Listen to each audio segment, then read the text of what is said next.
Hello, everyone, and welcome to our webinar titled Ask the Experts, a Q&A session on spasmodic dysphonia and related voice conditions, presented by Dysphonia International, formerly National Spasmodic Dysphonia Association, or NSDA. Just a couple of housekeeping items quickly. The webinar is being recorded and we will post it on our website, dysphonia.org. We encourage all of you to ask lots of questions, and you can submit those questions by typing them into the Q&A box. We will answer as many as time permits during this session, but I want to assure you that all questions will be answered and will be posted on our website as part of the webinar. So with that, we will start our program here. First of all, I'm extremely delighted and pleased to introduce our guest speakers for today, Dr. Blake Simpson and Dr. Edie Hapner. Dr. Simpson received his medical degree from the University of Texas in Galveston. And he completed his postdoctoral training at University of Oklahoma and his laryngology fellowship at Vanderbilt University Medical Center. Dr. Simpson has served as president of the American Laryngological Association, the ALA, and is a founder and leader of the Fall Voice Conference. I want to add that he is recognized by his peers for his unique and in many cases innovative treatments for spasmodic dysphonia. Dr. Simpson is co-director of the University of Alabama Birmingham Voice Center and serves as a member of our Dysphonia International Medical Advisory Board. Dr. Edie Hapner is the George W. Barber Jr. Foundation Professorship in Otolaryngology, Head and Neck Surgery, Division Chief of Speech and Hearing, Department of Otolaryngology, and co-director of the University of Alabama Birmingham Voice Center. Her clinical and research interests include care of voice and upper airway disorders, aging voice, the role of voice therapy, spasmodic dysphonia, essential voice tremor, and Parkinson's disease-related disorders. She earned her doctoral degree in speech and hearing science from Vanderbilt. She is fellow of the American Speech, Language, and Hearing Association, ASHA, and associate fellow of the American Laryngological Association, ALA, and a distinguished fellow of the National Academy of Practice. This year, Dr. Hapner was awarded the American Laryngological Association Award, given for career accomplishments in the area of voice. And I want to add a comment that Dr. Hapner is only the second speech-language pathologist to receive this prestigious award in the 35-year history of the award. So congratulations to Dr. Hapner for fantastic accomplishment and recognition. Dr. Hapner has published extensively on the treatment of voice disorders, as an internationally recognized speaker in the area of voice and upper airway. She's pioneered lots of voice therapy treatment techniques for various voice disorders, especially aging voice, and trying to improve the quality of life for all of us who have to live with various types of voice conditions and disorders. Dr. Hapner has been active with the National Spasmodic Dysphonia Association and now Dysphonia International for a long time. Edie has worked with us in so many places in so many years, helping to start local support groups, and in many cases reinvigorating local support groups in Florida, Atlanta, Los Angeles, and now in Alabama. So, Dr. Hapner, it's all yours. Well, this is so exciting, and we are so appreciative of the invitation to spend an hour with everyone and share some experiences and some of our opinions and expertise. Dr. Simpson and I have worked in the area of voice and upper airway for a lot of years. Collectively, yeah, well, way over 60. Don't do the math. We came together in March of 2020 at the University of Alabama Department of Otolaryngology to I'll use the word reinvigorate the UAB Voice Center, and we have been working together and enjoying every minute. I'm speaking for you, Blake. Yes, totally true. For the past 2.5 years. Um, our voice center is an interprofessional center, which means that when you come in, you see multi professionals because we believe that getting the opinion of multi professionals will ultimately provide better outcomes. And we know that the research shows that. So, um, we actually really work well as a team, our entire group. There's no one voice that is the loudest, and the most important voice is the voice of our patients and what you want to do. So we think it's our job to present the best available treatments and you to make the decision what's going to work for you. And so, Dr. Simpson, what else would you like to say about our group before we open up for questions? I was just talking to Charlie before the event, and it was interesting, Edie, because both you and I have had Botox clinics that we've been running with other professionals. You and Mike Johns, both at Emory and USC, and me at San Antonio for I think around the same amount of time. I Yeah, like yeah. you, I don't really want to say it, but it was a long time. And then coming together with two different practices, Charlie, has been one of the coolest things. It's taken, I think, a while for us to get our rhythm because Yeah. we're both offering unique things to bringing to the table. And I just think the level of care I've been able to give now with Dr. Hapner is just much, much higher. So she's completely right. I think I'm very proud of our clinic and the care that we give and the follow-up, right? And I think follow-up is so important on seeing how people did with injections. And that in the end makes the difference, I think, in the treatment. So we just wanted to get that out of the way so you could see the kind of practice that we have. And then let's go forward with questions and see if we can help some people out here. Great. Okay, Dr. Hapner, we had a couple of questions submitted earlier. Would you like to address the one question regarding marijuana, THC, so forth, as a possible treatment for voice disorders? Right out of the bat, that one, huh, Charlie? Okay. Might as well just jump right in here, right? Let's just get in the deep end. There you go. There's a lot of talk about the use of both CBD and THC, the two active ingredients in what most of us know as marijuana.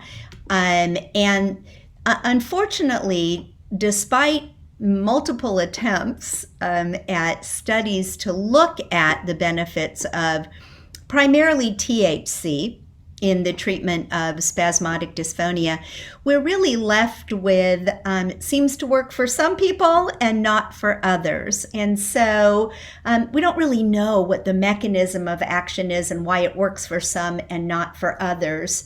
I guess you could kind of take the opinion that if medical marijuana is available in your state, it's legal in your state, and is something that you're interested in trying, then I would speak to your physician and try it. Could be one of the group of people that said that they benefit from the use of medical marijuana. There is no evidence for the use of CBD. Really, it's the THC active ingredient that most people are studying. Blake, But I anything think, else? yeah, I was just saying as a follow-up, because I know what you're going to say to this, but it's worth asking. As vocal professionals, we don't really recommend usually people to smoke. Right. So other forms that I always tell people, edibles would be acceptable. I know they have an oil that some people can smoke through vape pens. I think we'd rather limit the amount of smoke getting down to the vocal cords because it's anathema to us. But yes, I agree. I think it's, if people want to try this and their physician thinks it's reasonable, I don't see any reason why they can't. Mm-mm. Hey, yes, Dr. Simpson and Dr. Hapner, just a quick follow-up, if you guys would. In any research or publications that you have seen, I know this has been a question now for a while around the country with people asking, does it work? Can you use it safely? So forth. Has there been anything published regarding any side effects from the use of THC or people with voice conditions? I'm not aware of anything. Are you? I'm not aware of anything. I mean, I mean the side effect profile. So if you use medical marijuana, the hallucinogenic part is taken out of that to some, I think I can't really speak to how much, but pretty much to that degree. So that might be a risk if somebody was just not using medical marijuana, but looking at just purchasing some marijuana in a state that it's legal. No, the only thing is, like Dr. Simpson said, I mean, adding smoke to the larynx is just not healthy, whether it's a vape pen or smoking. We used to say, and I don't even know how I feel about this anymore, that before edibles were so available, if you were going to use marijuana, at least do it in a bong with water so the smoke goes through the water. But I really think I agree that edibles are probably the way to go. Okay, good. Charlie, can I just acknowledge one of the comments there? Sure. One of my former patients from San Antonio, and hi, Miss Munchagamba. Nice to have you here today. Edie, she has abductor SD, and as you know, that's always more challenging, as Charlie knows well. It's so much more challenging to treat than adductor, adductor SD. And she was wondering if there's any new treatments out for abductor. And I just thought maybe we would talk a little bit about what our traditional approach has been and maybe go from there. Does that sound good? Perfect. Good. Go Yes, for sir. it. Yeah. So, as many folks know, abductor SD, the problem with treating this with Botox is the very muscle that you need to relax with Botox is also the muscle that allows you to take, deep breaths. And when you relax that muscle, unfortunately, on both sides, the problem is that you have difficulty breathing. So your voice will be quite good because the vocal cords are closer together, but they're so close that you're not getting enough air in. So it's this balance between trying to treat the patient on both sides and not narrow the airway so much that they can't breathe. And that has been since I started injecting. Edie, I don't know how you feel about that, but I used to give one-sided injections and have the patient come back. And then Dr. Hapner, being the bold person she is, has gradually over time talked me into doing smaller injections on each side, which I think is probably more effective than a big shot on one side and a little shot on the other. I'm more convinced that helps. But that's the dilemma you're always going to have, is the ultimate treatment for this condition results in breathing difficulties. And trying to get that balance between relaxing the muscles enough to improve the voice and not so much that you hurt the airway has always been a challenge. And I don't know that anything's improved in that front. Edie, you think you've worked with more than just me? I mean, unfortunately, and I think it has a lot to do with numbers, most of the studies are really looking at ADSD or ADSD and tremor or just tremor. And so I think less and less is done on ABSD. Is Dr. Simonyan's study looking at the effects on ABSD also? All comers, right? Yeah. So adductor or abductor SD. That's what I thought. Yeah. Yeah. And there are, we have a couple of other researchers we work with who are specifically focused on AB patients. Dr. Teresa Kimberly in the Boston area is doing a research project. And so there's starting to be a little more interest from researchers, fortunately, to look at AB. But it's, as you guys talk about, it's very, very limited and very, very little. Certainly not much new over many years with AB. Right.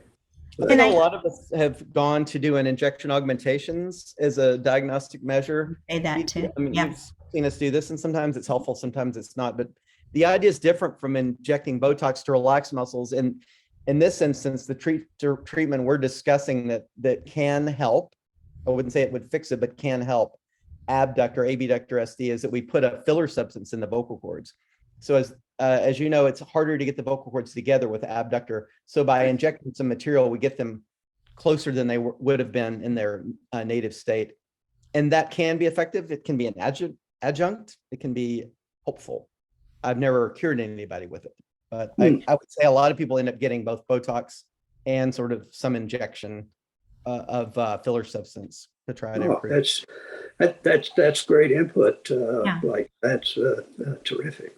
Okay, let's move on. We have a few questions about muscle tension dysphonia, and one is from this person asking, are muscle tension dysphonia and spasmodic dysphonia two sides of the same coin, or are they different in cause and pathology?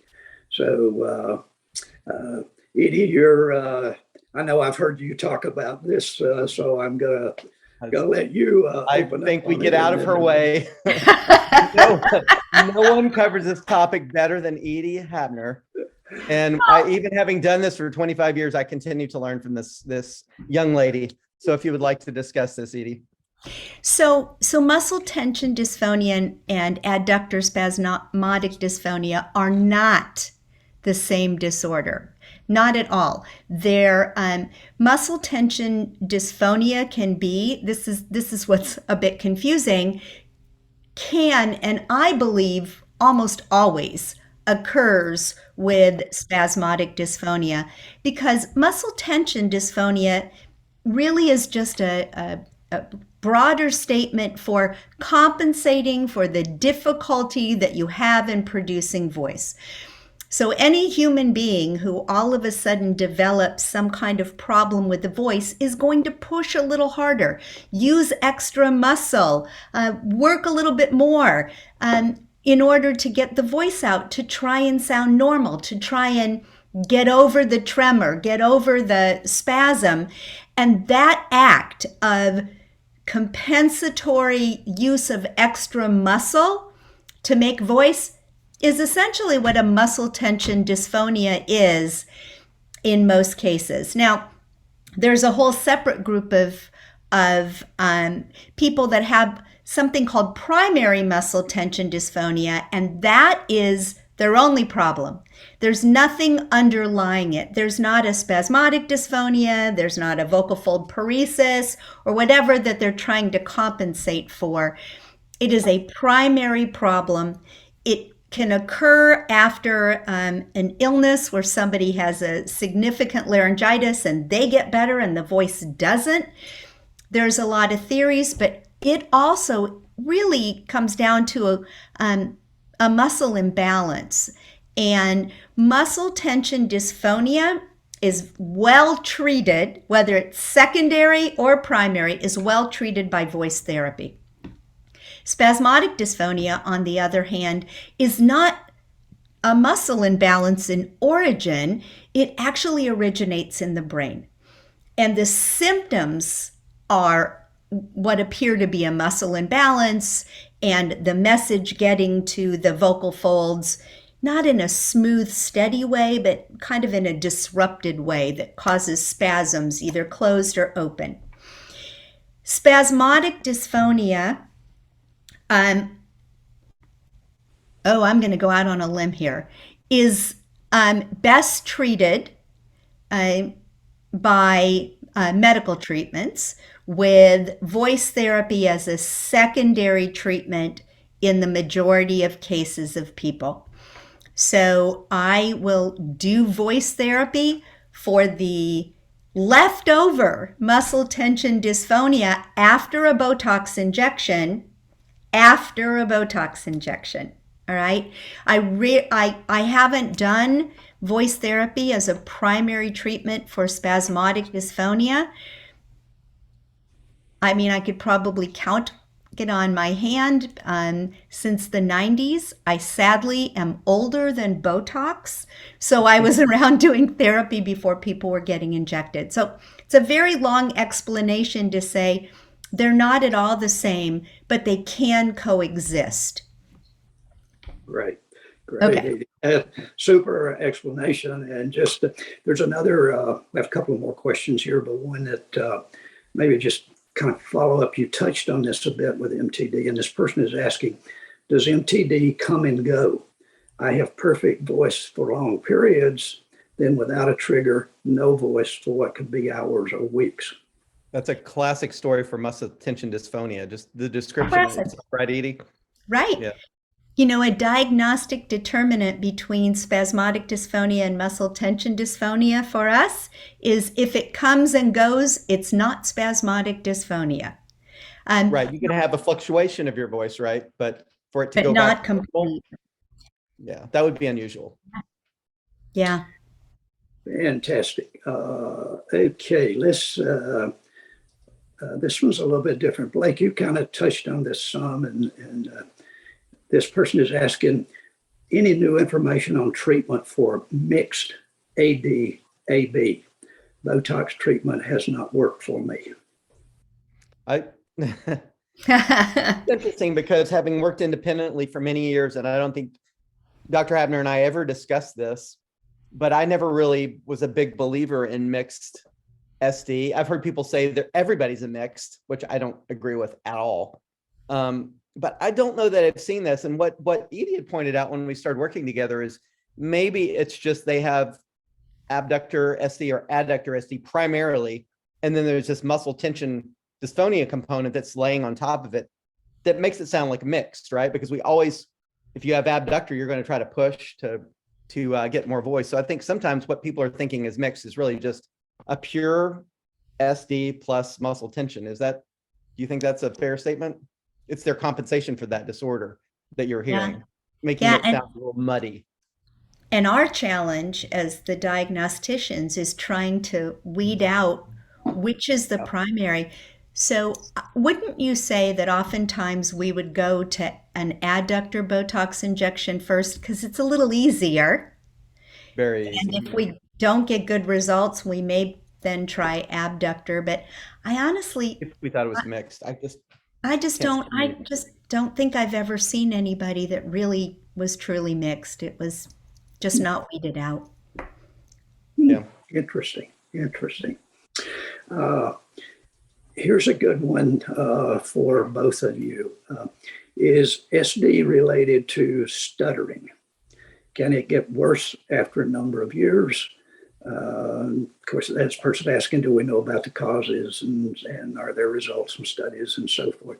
And then there's one aspect of this, they're asking, is there information in terms of using alcoholic beverages that relax the vocal cord muscle and allows me to speak normally?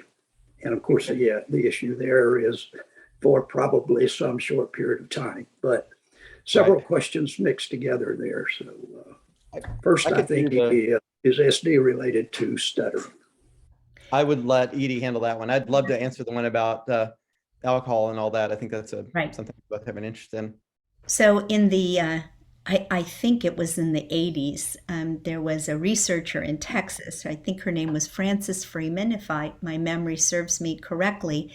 And she looked at spasmodic dysphonia, doing PET scans, and looking at how the brains of people with spasmodic dysphonia compared to the brains of people with stuttering during the act of speaking, right? Yeah. It's probably a functional MRI then or something like that. And looking at what lit up. And as it turned out, they looked like very different diseases, very different disorders. There was a while where they would, I remember there was even people that would talk about laryngeal stuttering. And so they would try and give stutters Botox in the larynx, and that didn't work. Or try and do some similar treatments with people with SD that we would do with people who stuttered. And that didn't work. So I think that we can safely say they're very different disorders now. Right. Good. And regarding the question about 'cause alcohol, and then someone else had commented or asked a question on Xanax as well. So I think it's worth talking. Right. Well, and then we'll throw Xyrem in there, right? Mhm. So I think it's well known, and there are research studies to show that alcohol can be effective treatment for adductor SD, abductor SD, and vocal tremor. I think all can respond. Not everybody, but in many patients, I'd say maybe even the majority, Edie, 50, 60%. It was will pretty high. respond with improvement in their voice. Of course, it's not a practical solution for long-term management of your voice disorder. And for that reason, some researchers had noted there was an analog of alcohol, and the trade name for that drug is Xyrem. So basically a drug that works very similarly to alcohol without, all the effects that we associate with alcohol. And they had a study going on, and I can't speak for the researcher there. I know Edie may have spoken to her before. It's Simeon. Yes, Dr. Simeon, Christina. Who's a physician in, I believe, Boston. And they had a study on this drug.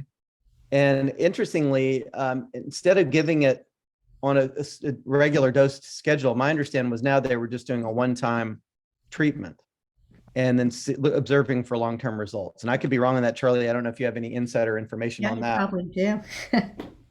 Yeah, that's part of what she's looking at now, like as you said, and this has been with Dr. Simeon. She's been studying this drug for, gosh, I don't know, many, many years, and so I think that's kind of the latest approach that she's taken is the way you described it, like. And it's we had a patient that was interested in it, and as it turns out, it's quite a number of hurdles you have to get across to be able to prescribe this medicine. So when we first looked into it, we searched through our UAB group, and UAB's, an enormous medical campus, and we're the 8th largest hospital, public hospital in the entire United States, bigger than Johns Hopkins, bigger than Mount Sinai. So I thought surely there is someone here that prescribes Xyrem, and there were very, very few. And when we talked to them, the main indication for this drug was narcolepsy, I believe, Edie. Isn't that right? Yeah, it was. Right. And the people we spoke to said, oh my gosh, you have to get all these approvals to be able to prescribe this drug. It's very restrictive. And she was, I would say, discouraging when we were asking her about this. So outside of a clinical trial, it might be difficult for your doctor to obtain and to prescribe this medicine. So while it is a very interesting and promising treatment, we still don't have a practical way to administer this in most cases. So I think we got a dose of reality when we tried to do that, Edie, and it's a lot to get through to do that. So yeah. And until I find out that if I found it was widely effective in 90% of patients, I would go to whatever course I needed to go to and do forms. But until I hear that, and I'm not sure the success rate is such that it would justify these sorts of measures. But so taking that one step further, Xanax, which is it doesn't obviously work exactly like alcohol, but it is still in the same. I guess where would you put Xanax? Would be in the sedatives. That can also be effective for voice. Again, a very poor choice for long-term management of any condition relating to the voice. But that is something we've seen temporarily helps people with their voice, but we don't recommend that for long-term, obviously. And there's no other medication I'm aware of that has even been used or mentioned for spasmodic dysphonia that's ever shown any efficacy outside of what we just talked about. Not muscle relaxers, nothing. Yeah, and I think, and you guys have touched on this, I from my understanding and talking, well, obviously with a lot of people across our community for a long, long time, that, people react just like to Botox, people react differently to these drugs. And some people have rather significant reactions to some of those medications. Charlie, I saw someone I happen to know, so hello, asked a question about propranolol and tremor. And I feel empowered to answer this question, even though I'm not a physician, because I wrote was one of the authors on a paper about the use of propranolol in voice tremor. And I just had to say this because it's exactly what you were saying about the other drugs.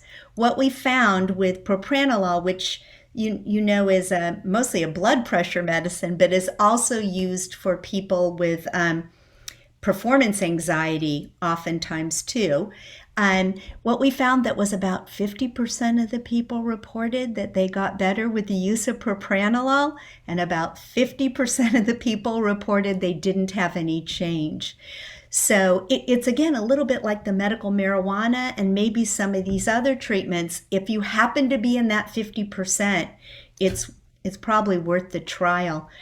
We hear more about people in our state getting primidone for the treatment of tremor than we hear about propranolol.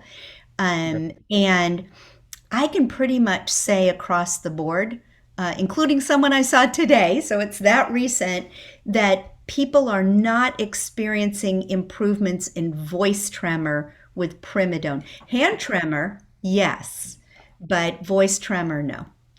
Yeah, propranolol seems like the one that's gonna work if you get success, right? Right. Okay, excellent. Here's an interesting question from the person. Said, I have been treated for 5 years with Botox for spasmodic dysphonia. I also have essential tremors, and the tremor has gotten worse and is affecting my voice along with the dysphonia. Botox was not helping, so I quit. Is there anything out there that can help with my tremors and dysphonia? Go ahead, Edie. Well, like I was just talking about the propranolol, so you need to see probably a neurologist for and talk about propranolol with them, and that's why I wanted to say something about primidone. So for vocal tremor, people, depending on where you live, the neurologists are going to go towards one drug or another. So I think that's an option. I think another option is as we get older, sometimes most of us have some thinning of the vocal folds. It's called age-related changes to the voice. Same thing that happens in our arms and our legs, sadly, also happens in our vocal folds. And in someone with tremor, what that means is that they have to work harder to get sound out. And anybody on this webinar who has tremor knows that the harder you push, the more obvious the tremor is. It's like the higher the pitch, the more obvious the tremor. So we have seen with some modicum of success, and we might be at the 50-50 still, that augmentation that Dr. Simpson was talking about, plumping up the vocal folds, putting a filler in to help close the gap, not because of the tremor, but because of the aging changes, the aging voice changes, and that actually reduces the perceptible sound of tremor. Right. Yeah. We really kind of broadly divide it, I think, into 3 categories, right? Those that do well with Botox, those do well more with an injection augmentation of a filler substance, as you mentioned, and then those that do well with the medication itself.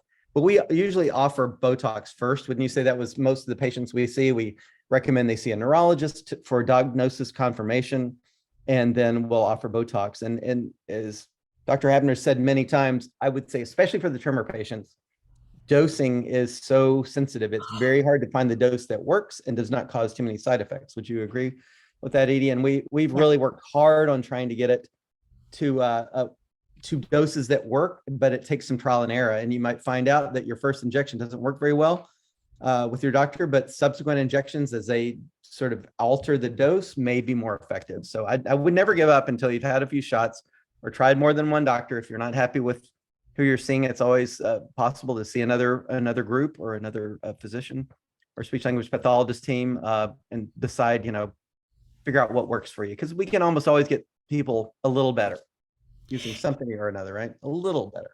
A little better. I want to talk about DBS and voice therapy for tremor, but Dr. Simpson, would you please talk about the false vocal fold injections for tremor? Because you know what a fan I am of those.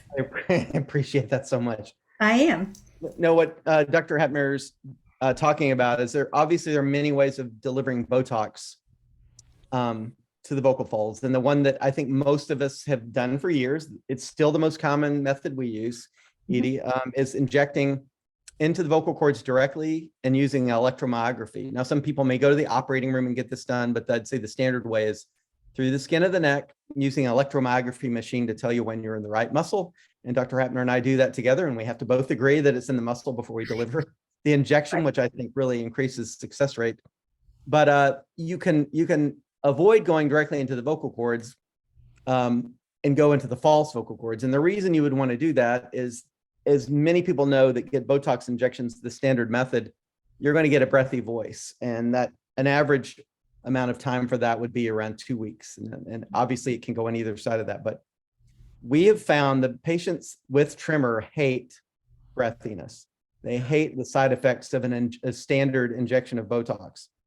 And injecting in the false vocal cords, a completely different site of the voice box, can reduce that breathy phase that people have after their injections. So the very thing that tremor patients tend to hate is we are accounting for that with this false vocal fold injection by reducing the breathy side effects. So I think in some tremor patients, it's a better treatment than the standard EMG guided.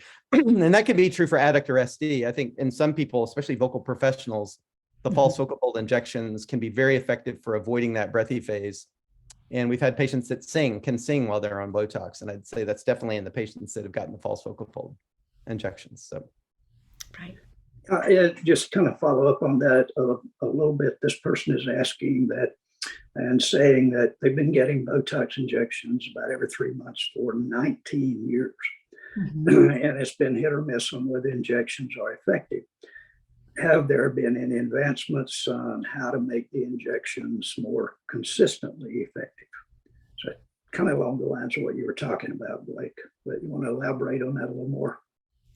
Sorry, I was just answering one of the questions down here. Charlie, can you repeat that? The person is saying, I've been getting Botox injections every 3 months for 19 years. It has been hit or miss on whether injections are effective or not. Have there been advancements or changes on how to make the injections more consistently effective? No, and I think one thing that's important to understand is the vocal cords are really small. Now, why that's important is that your target for injection is a very, very small area, and your needle may only get, a small part of that. And I think there's going to be a variability to injections because of that. You're not going to hit the bullseye every single time. It's impossible. So anybody that gets an injection of Botox, no matter how skilled your doctors are, how many years they've been doing it, there's going to be some variability. And I think it's because it's just the needle's never quite in the same place, no matter how precise we are. And so some of that variability, I think, is just injection location that's out of our control. And unfortunately, there's not been any work that I'm aware of in that area to try to make that needle placement more precise. And I don't even know how we would do that. Maybe ultrasound you could add. I don't know, who knows, Edie, maybe down the road there'll be something, but I still feel like, we do the best we can. We've been doing this forever, and we try to get the most active part of the muscle by using the electromyography machine, but it's going to be variable, right? One of my patients, Johnny Bush, used to say, he's like, heck, doc, I know you're not just replacing spark plugs in a car. There is some variability to what we do, and I can't just take out a standardized, injection and put it in there and get the same thing every time. And it's sad. I wish it were more accurate than that, but that's the facts. I wonder though, 19 years is a lot of getting Botox. I know some people who started in the 80s going to the NIH. So there's a lot of people out there who are now talking about close to 40 years, right, of getting Botox. But I think that one of the things that's so important, and it is listening. So it's not just about doing the same injection over and over. We talk to the patient. How did it work? Well, was this just, it wasn't quite as good as last time. Well, was that the first time that happened, or has this been going on for more than 1 or 2 injections? And if somebody says, it's happened the last couple of times, well, let's explore that a little bit. Maybe we need to think about the dosing a little bit more. Maybe we need to add in a little bit of post Botox voice therapy because, I mean, everybody can use a little one or two, not a lot, sessions of coaching on the voice to get back. I mean, honestly, if you've had spasmodic dysphonia for a long time and you're getting chronic use of Botox, it's hard to know where to go. It's soft, and then it's a little louder, and then it's a lot louder. So I think if I can just add anything to that, one of the most important things, and I mean, I've always worked this way, and I really appreciate that Dr. Simpson and I have our mojo on and work well together in this, and that is taking the time to talk to patients and to understand how things have been going and what we can do to help make it better if it's not working. And honestly, that's such a critical point that you just made, Edie. And I think a lot of voice centers, and the voice center I was at before, honestly, I didn't have the extended conversations with my patients like you do with ours. And the only way you're going to get the ultimate dose for Botox and the ultimate approach is by talking to the patient. And it may change over time, like you're saying. Sometimes we're like, we could be injecting somebody for years, and suddenly it's like, I think we need to go up on the dose. And that does happen. Doses change over time. And you and I have experienced that before. Sometimes they go down, sometimes they go up over time, right? It's wildly variable. And, the other thing we didn't even mention is the number of injections. I think over time, don't you, Edie? I think the number of needles that go through here over time could be hundreds. And people do develop scar tissue. There's no doubt about it.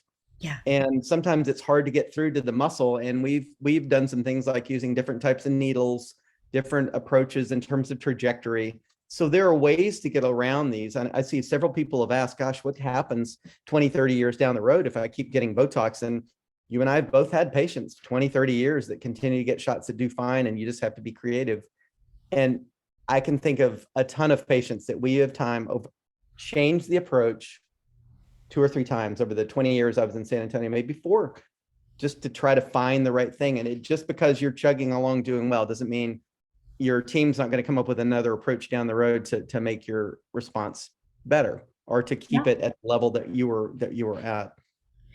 That's an issue. But people don't get like immune to Botox. That I have never seen that happen in the larynx.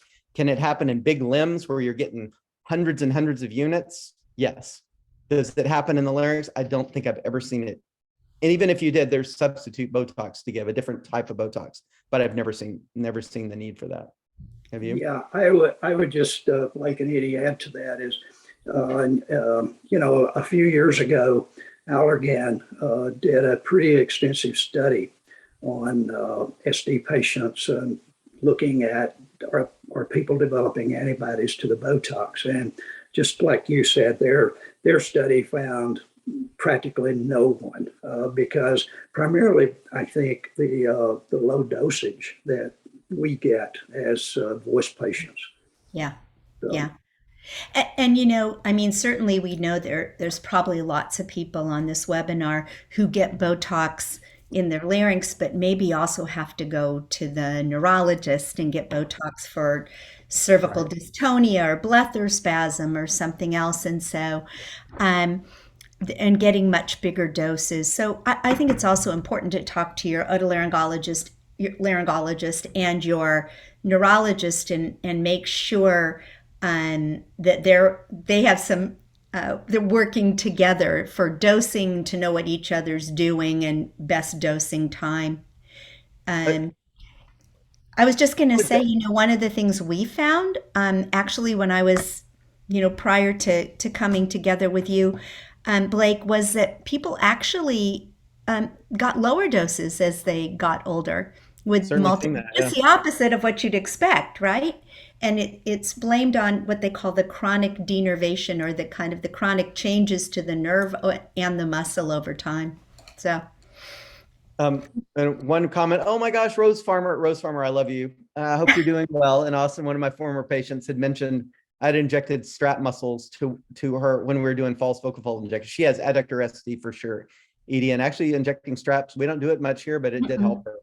For sure, that's true. The only other thing I didn't want to forget to say this because I'm a big believer in this, and Edie and I have not talked about this a ton, but I do think there are patients that have adductor SD and tremor that over time their tremor gets worse and worse and worse. Their adductor SD stays about the same, but this tremor, this tremulous voice gets worse and worse as time goes by.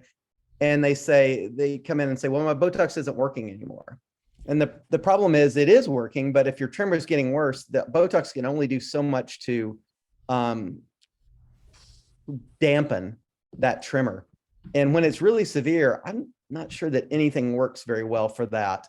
And so may not be that Botox isn't working because the Botox, is ineffective. It's just that your condition is such that now it's less likely to respond to Botox than it was earlier on. So I think there's a component of worsening tremor that some people experience that makes their voice disorder more difficult to treat. Have you seen that before? Yeah. And understand, everyone, also that the problem with tremor is that it can occur in multiple places. So That's a great point. Right? So maybe what's happening is that it's getting worse in the palate or in the throat walls or in the base of the tongue. And those aren't places we can treat with Botox because you would have terrible swallowing problems. So we actually don't treat those.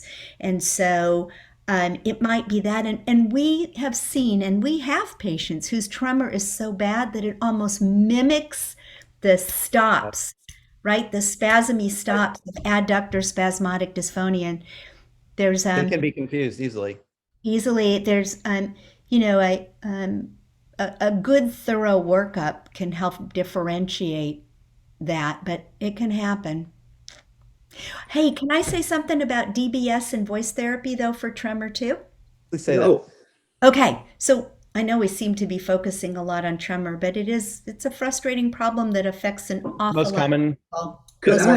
Edie, let me interrupt you just 1 second at that point. I'm curious, and I ask a lot of voice-trained SLPs and laryngologists, how many people do you guys see with spasmodic dysphonia who also have vocal tremor, some type of vocal tremor? A lot. A lot. So I'd say Edie, but I can't remember I've seen different studies of adductor SD with tremor. I remember I looked at this when we were at Vanderbilt back in the mid 90s. It seems like it was 30 or 40%. And the studies subsequently have reflected a pretty high percentage, right? Of people with SD also have tremor. Does that sound right? 30, 40%, somewhere in there? Yeah, but also remember that as we get older, as we get older, that's my favorite phrase. As we get older, we just get more mileage. Oh gosh, y'all! As we get older, tremor happens more often as, and it's not essential tremor, right? It's not that central essential tremor, but it is actually often found for a variety of reasons in the aging larynx. And so, but I wanted to say this. So I think one of the things that's on the horizon, a little hope for some of the people with bad tremor. We're not there yet, but for example, I work on the deep brain stimulation team, the DBS team. And most of the time, the deep brain stimulators are used for, I would say all the time, for getting rid of tremor in a hand or another body part that's just debilitating. There are people that can't feed themselves. Their tremor is so bad. But we haven't hit on it yet, but people are working on it to look and see if there is a placement for the deep brain stimulator that actually improves voice. And neurologists who do DBS are now inviting speech pathologists into the OR with them to help assess the sound of the voice and see if there's a place that will get rid of the tremor that they're going in for, hand or leg, but also reduce the voice tremor. And there are people who do voice therapy for essential tremor. And so there's a well-researched method by my colleague, Dr. Julie Barkmeyer-Kramer from the University of Utah, to use with people with tremor, a therapy method. I tend to use it in conjunction with a medical treatment, but it is available. A lot of people I know with tremor are so smart and figure out how to change their voice, which is all the little tricks in that voice therapy, but it is available. So everyone should know that as another option.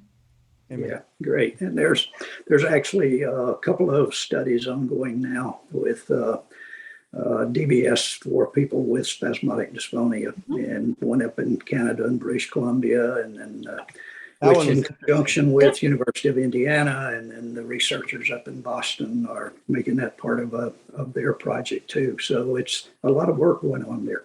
Yeah, and it's great, isn't it? Stanford also. They've published. You're right. I forgot about that. Yeah. Hearing the before afters was pretty striking. He presented that at Fall Voice, right? I was really impressed. It's rare that I get impressed about before after treatment for this condition that we're talking about, but that was impressive. Yeah, I've seen some of those videos from Dr. Chris Honey up in British Columbia, the before and after. And of course, the question always arises, and we don't need to spend any time on it here. Did the person really have spasmodic dysphonia or, whatever? But that's aside from that. He from played the a couple patient that perspective, their voice was just a tremendous improvement. Yeah, absolutely. I totally agree. So coming along those lines a little bit more,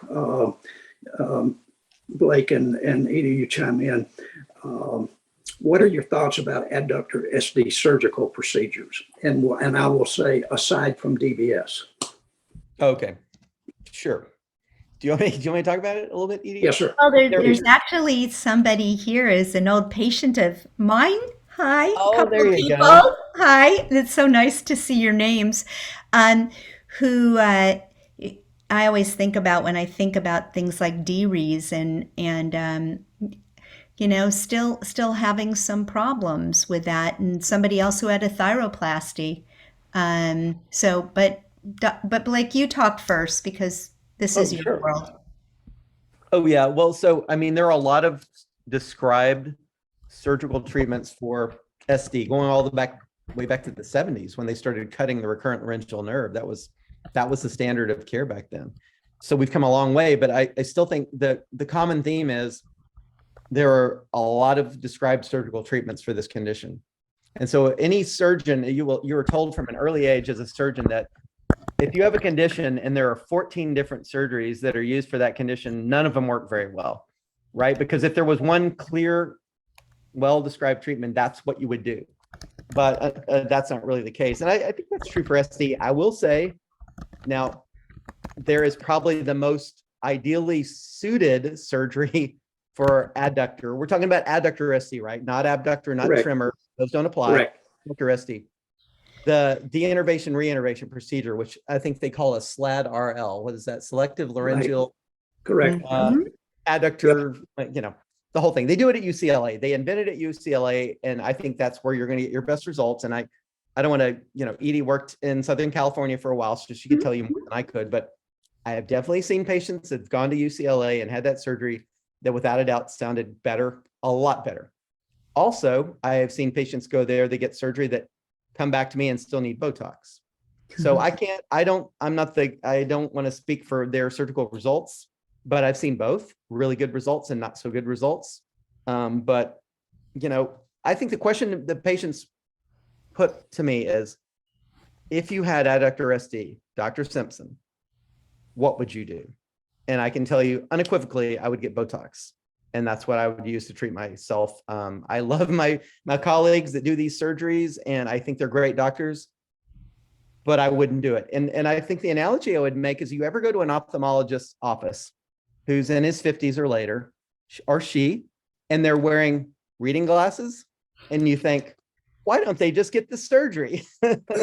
Well, that should tell you something. Sometimes the thing that is the least, what do you want to say, splashy, is the thing that's most effective. So Botox continues to be great, just like reading glasses are great hundreds of years after they came on board. It's still the gold standard. So I won't really speak to all those surgical treatments, and there are many described, but I will still say, as a physician, if I had it, I would still get Botox. Great, super. Uh, let's just touch on this because I know it's something that's very, very concerning and continues to be for all of us. And we hear these questions from time to time, or maybe pretty frequently, and that's having to do with the COVID. So I would ask you guys, are you seeing people come in now with voice disorders as a result or after having COVID? Or what's your experience with that? Because it's something that we hear in our organization a lot. People are asking those questions. Yes, I think it's a great question. You want to deal with the behavioral part of it, and I can deal with medical? So we actually did a poster at the Fall Voice last year, Charlie, that was entitled "An Unexpected Finding Post-COVID." So Right. I mean, certainly people come like expected finding. People come in with a chronic cough that they can't get rid of, right? We call it often a sensory neuropathic cough that Dr. Simpson will probably talk about. The virus sets them up and they get better, but that sensory change doesn't go away, and it's coughing, coughing, coughing, coughing, coughing. That's an expected problem.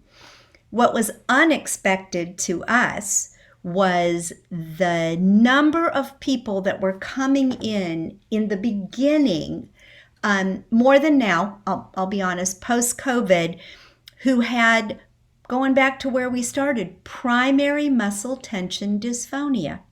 Yep. And literally, like, very debilitated. The voice was very debilitated, but it was literally as a result of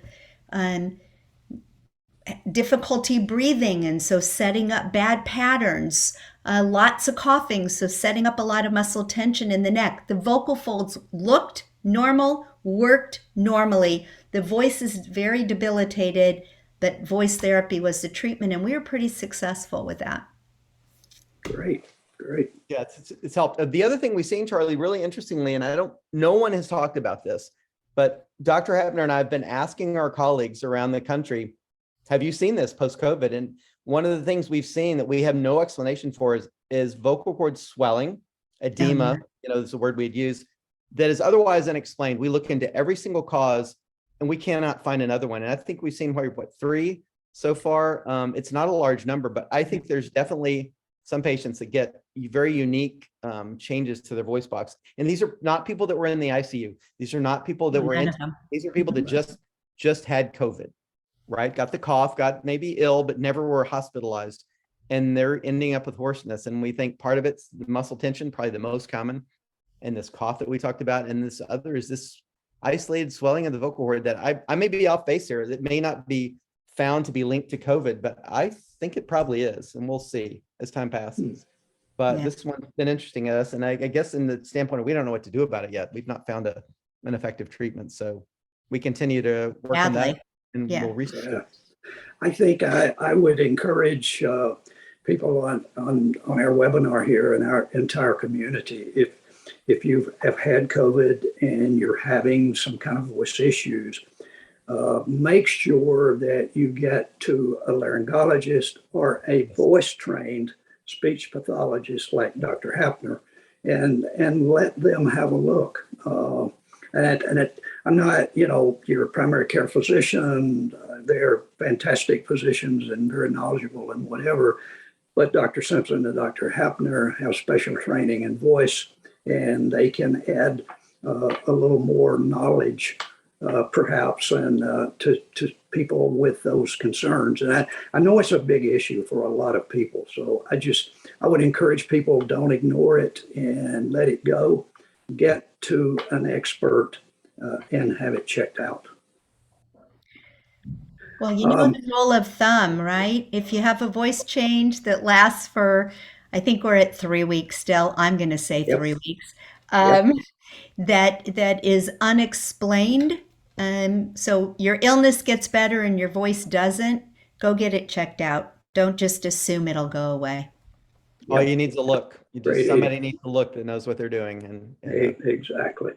Let's. I think we're getting here kind of to wrap up time. But there's an interesting question here, and I've heard this more recently, and I'm not sure why. But The person is asking, can thyroid issues be misdiagnosed as a voice disorder because of hoarseness? What do you guys think? Go for it. Go ahead. I mean, can a thyroid problem be misdiagnosed as a voice disorder? I mean, you can have a voice disorder kind of associated with the thyroid problem, but Isn't it interesting how often that association between the two is erroneously attributed? yeah. But I'm just going to say, but not that often. Well, yeah, they rarely. I mean, yes, can a thyroid problem lead to a voice issue? Absolutely, especially post-surgical, as you know. If you have your thyroid gland taken out and you get hoarse after that, that is very suspicious for having an injury to the vocal cord nerve, not the vocal cord itself, but the nerve to the vocal cord. Yeah. And we see that endless number of times every week. That's a very common thing. But just an enlarging thyroid or thyroid high thyroid levels, that would rarely cause a vocal cord disorder. So is there association? Yes. I think it's over attributed, is what I would say. Yeah. Okay, I think we're coming to the end of our session here today. I want to thank Dr. Simpson and Dr. Hapner. You guys have been fantastic. It's just, gosh, the time's gone by so fast. It's been great discussion, and I think the audience and everyone participating, you had just a lot of great questions. And as I said at the beginning, unfortunately, we couldn't get to all of them, but we will be working with Dr. Simpson and Dr. Hapner to get answers to every single question. And as I said, those will be part of the webinar that we post on our website, dysphonia.org. So with that, I want to thank everyone for participating. And again, Dr. Simpson, Dr. Hapner, thank you so much for all you do. Fantastic. Thanks. We'd love to come back. I mean, this is something we love near and dear to our hearts. Absolutely. Oh, and remember, Charlie, I was going to make a shameless plug. If anyone on this webinar is from the state of Alabama, I am looking for help to reinvigorate our state support group. It's a great group of people, and it always functions better if one of you actually lead the group. So please feel free to reach out and get a hold of me, because I'd love to reel you in. Fantastic. Let's book another one of these for 2023. What do you say, Dr. Hapner? I'm in. Really absolutely. You can have us anytime you want. Again, Charlie and anytime. All of you guys out there in Alabama, hey, get in touch with Edie, and let's get that group going over there. So again, guys, thank you so much. We appreciate it. Our pleasure. See you later. Thank you so much. Thank you. Good to see you. Everybody. Bye.